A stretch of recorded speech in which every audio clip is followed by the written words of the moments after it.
Hello, Dirt Critics viewers. Today, Holly and I are going to talk about a production that Holly worked on before the break with the 456 class. So, the production was Jordan Tannehill's Concord Floral, and they did a really amazing job putting it online. And so, I'm going to ask Holly some questions, and she's going to answer them so that you guys can learn a little bit more about how online theater production is working. Do you want to explain what 456 is? DART 4F56 is a fourth year course. It allows the fourth years to put on their own production. So there's one professor who takes the role of the director, and then every other student in the class is given a role in acting or production. Essentially, everyone takes on a creative role, and it's a really great opportunity for students, and we get to curate our own show, and it can be either devised or we can pick a scripted show to do.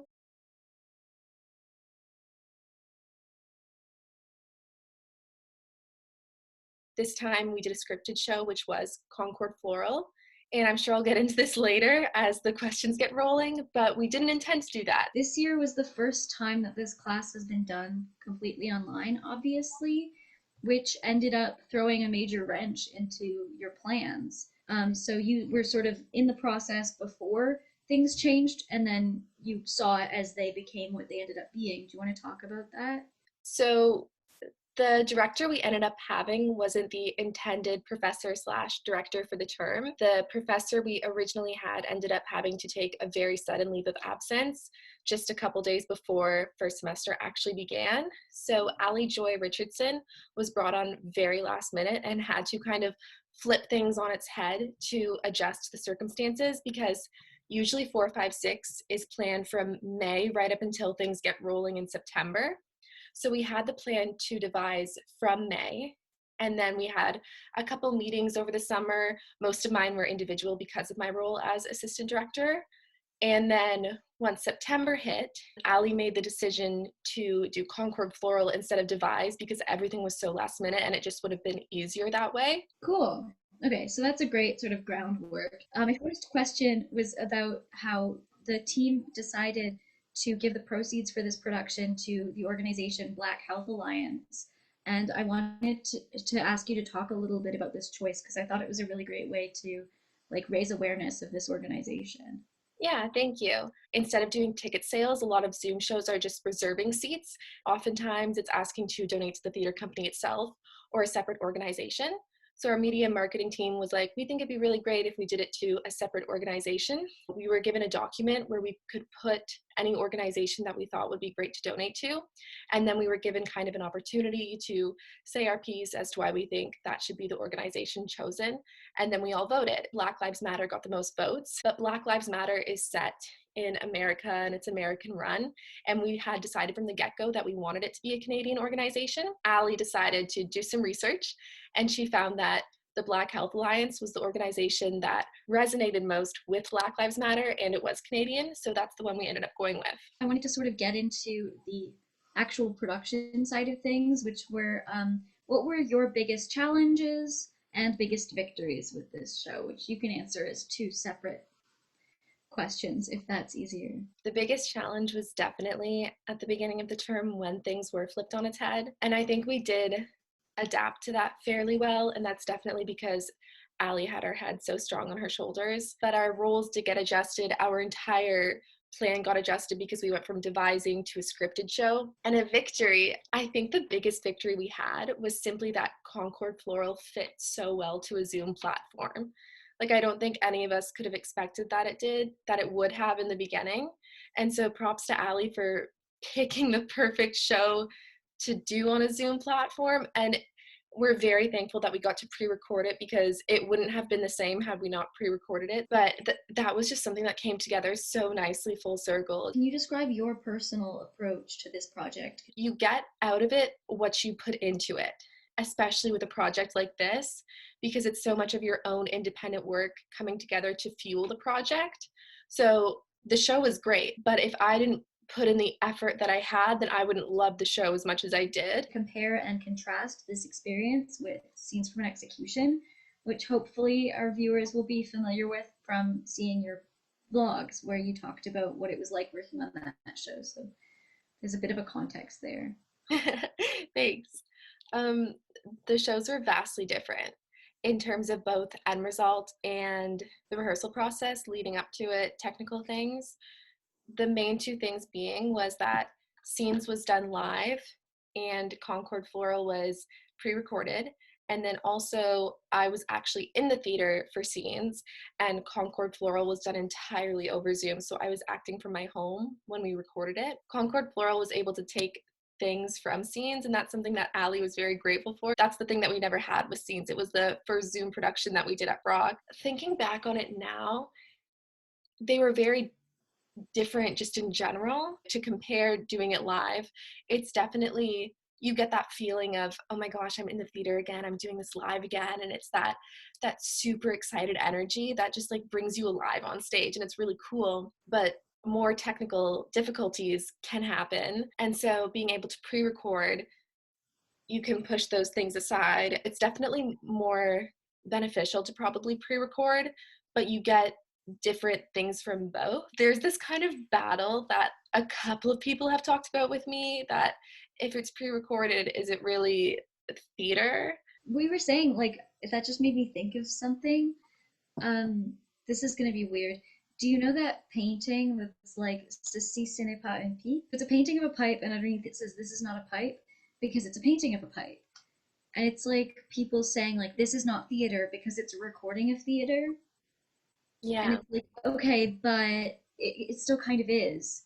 It still represents everything that theater is, and we still can understand it to be theater without it necessarily literally being what we're used to seeing as theater in terms of the three dimensionality of it and the like exactly. Yeah. breathing the same air as everyone else. So it's certainly a really interesting question that I think we're going to be talking about a lot this semester. So this play, it really makes sense to stage right now, not just because it worked really well over the Zoom format, but also because of how the themes revolve around plague, guilt, and death. I think those are three really good themes to take away from the play. Those are definitely topics that we talked about a lot. For me, a huge theme in this play, along with those three, was innocence and forgiveness. Those things run through it. And so the three themes of plague, death, and guilt are definitely big ones, but I hope that the light at the end of the tunnel is kind of seen as forgiveness and innocence, and those come through, and definitely hope too. At the very end of the play, we see hope within the greenhouse. We see at the beginning the group of friends, and then we see them become more isolated, and then at the end they're able to sort of heal. And I think that that isolation is something that really resonated with me personally as an audience right now, because there's so many people that I don't get to see anymore. This story that's about something so specific can feel really universal right now. The original script is set in Vaughan, which is in the GTA, but some dramaturgical alterations were made to the script. And so I was just wondering if it felt more personal to you and the rest of the creative team because of those alterations. Yeah, it did. Our dramaturge, Mike, did a great job. He made alterations himself in discussion with Ali, but then also for some of them, they brought them to the class as a whole and said, hey, we want you guys to help us with this, and we want to know what feels right for you. And if it was something very specific to a character, it was like, what feels good for you to say in that moment? I was going to ask you a question about what possibilities you had because you pre recorded it instead of doing it live. Definitely so much more time to do lighting and setup and projections and all that stuff. And makeup for And Taj. makeup for Taj. Yeah, Taj spent a lot of time doing his makeup, taking it off, redoing it. We had to move our cameras in some instances too. Like, I was never in a school scene, but for those the actors who were, they were given the opportunity to actually have their bedroom for their bedroom scene, and then set up their school wall for their school scene. Maybe we could have done those kinds of things had it been live. Like, maybe I could have run to turn off my lights and turn off my projector and then put my flashlight on and do the choreography, but it's probably not likely. The transitions, our video editor Peter was able to, who's actually the stage manager for Scenes from an Execution, so the Peter that I raved about before is the same Peter who did the video editing for Concord Floral. He went and did outside takes, so those went in between scenes to kind of add to the cinematic effect that it had. Because I'll be admit, like, I'm not going to be super like, it was theater, like theater has a very broad view, so I do think it encompasses the bubble of theater, but we did use quite a bit of cinematic techniques, and one of them was putting fillers in between scenes that added to the atmosphere of the show. The character of Bobby is a little different than in the original script. Could you talk a little bit about that change? Because obviously Taj is like amazing and was amazing in that role. So it makes a lot of sense to change that character and cast Taj in that role because that was a stunning performance. But could you talk a little bit about how it affected the feel of the piece overall? Yeah, I really like the change personally. The biggest change was that Taj's character was meant to be a female with female pronouns, and Taj is a male with male pronouns. All we did was change the pronouns from she, her to he, him. I thought it added a completely different element, and I think one of the most special moments in the play, as the scene happened, I was like, I know exactly what's going to happen. Like, I know the end of the play. Like, this is great. This comes full circle. But it's when 5 and 6 find 10's body in one of the wells in the greenhouse. One of them, I can't remember exactly which, is like, it's a boy. And then the other's like, but it's a girl's sweater. And they're like, that's how I know it's a boy. Like the dialogue is something like that. I'm not speaking verbatim here, but it's this insanely special moment of they knew right from the start that it was Taj and what they did because they recognized the sweater, even though it was a girl sweater, it was seen on a boy. And so That for just gave me chills. yeah, realizing that for the first time, it's like that's such a good moment. That's probably one of my favorite moments in the show. You were talking about innocence earlier, and I think that's part of why Taj was so perfect for that role is that he's so like beautiful and just lovely, and his portrayal of this character who's like who is like innocent and sweet and sincere, but at the same time really haunting and sort of represents the darkest parts of other characters. It was really beautiful, and I really like believed him as this person. I think he really brought like so much vulnerability to that. I could talk forever about how well that choice worked. Like having been a person in high school, it's like there is that bloodthirstiness for people who are different Mm-hmm. and who aren't like fitting the mold. My next question was like, what parts of this work that you did on the show are you proud of, Steph? As the assistant director, I got to direct one scene, and that was the choreography of the hand shadows in scene 2. And it was actually myself, Nathan, James, and Mikey performing in that moment.